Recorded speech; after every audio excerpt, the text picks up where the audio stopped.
Simple very very டேஸ்டியாக எப்படி கடாய் chicken பண்ணுறதுன்னு பார்க்கலாம் ஃப்ரெண்ட்ஸ். நல்லா இரும்பு கடாய் எடுத்துக்கணும்.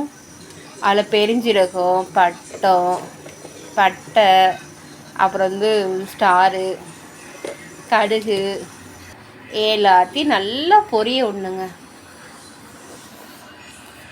பொரிஞ்சதுக்கப்புறமா சின்ன வெங்காயம், தக்காளி, இஞ்சி பூண்டு பேஸ்ட்டு எல்லாத்தையுமே என்ன பண்ணிருக்கோம், தட்டி வச்சுருக்கு. தட்டினா ரொம்ப டேஸ்ட்டாக இருக்கும், சாறு நல்லா இறங்கும். சின்ன வெங்காயம் தட்டின வெங்காயத்தெல்லாம் போட்டாச்சுங்க. ஃபஸ்ட்டு இஞ்சி பூண்டு போட்டு நல்லா வதக்கியாச்சு. அப்புறம் வெங்காயம், அப்புறம் அது கூட தக்காளியும் போடணும். நல்லா வதங்கிறதுக்கு உப்பு கொஞ்சம் போட்டாச்சு. சீக்கிரமாக என்ன வெங்காயம்லாம் வதங்கிடுங்க. சின்ன வெங்காயம் போட்டாலே பயங்கர டேஸ்ட்டாக இருக்கும். உடம்புக்கு ரொம்ப ரொம்ப ஹெல்த்தியும் கூட. டேஸ்ட் அல்டிமேட்டாக இருக்கும். தக்காளியும் போட்டாச்சுங்க. நல்லா வதக்கின அப்புறம் சிக்கன் நல்லா கழுவி வச்ச சிக்கன் என்ன பண்ணும், பெரிய லெக் பீஸ்னால் கீறி விடணும். கீறி விட்டு எல்லாம் வரிசையாக போடணும்.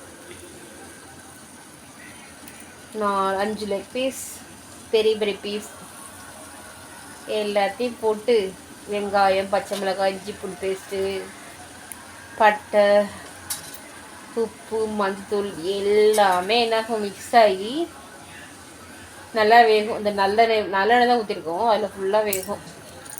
உப்பில் நல்லா கறி பிடிக்கணும். அப்போ தான் சிக்கன் சாப்பிட்றப்ப நல்லா இருக்கும். சாப்பிட்றதுக்கு ரொம்ப டேஸ்ட்டாக இருக்கும். நல்லா கிண்டி விட்டாச்சுங்க. கிண்டி விட்டு நல்லா மூடி போட்டுடணும். ஸ்டீம் வெளியே வராமல், அந்த ஸ்மெல் எதுவும் வெளியே வராமல் நல்லா மூடி போட்டுடணும். நான் இட்லி தட்டு மூடி தான் போட்டிருக்கேன். நல்லா இரும்பு கடாயில் சீக்கிரம் வெந்துடும். பார்த்தீங்களா எவ்வளோ ஸ்டீம் வருதுன்னு. ஹை ஃப்ளேமில் வச்சா கூட போடல, நல்லா வெந்துடும். ஃபஸ்ட்டு ஈவனாக வெந்துருச்சு பாருங்கள். சிக்கன் மசாலா தான் போடுறேன், குழம்பு மசாலா பாக்கெட் போட்டாச்சு.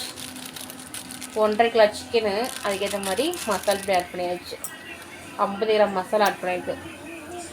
தண்ணி ஒரு செம்பு தண்ணி ஊற்றி, சிக்கன் முக்குறளவு தண்ணி ஊற்றி, நல்லா மசாலா, வெங்காயம், பச்சை மிளகாய், தக்காளி, கருவேப்பிலை, கொத்தமல்லி எல்லாமே ஆகணும், மிக்ஸ் ஆகி நல்லா வேகணும்.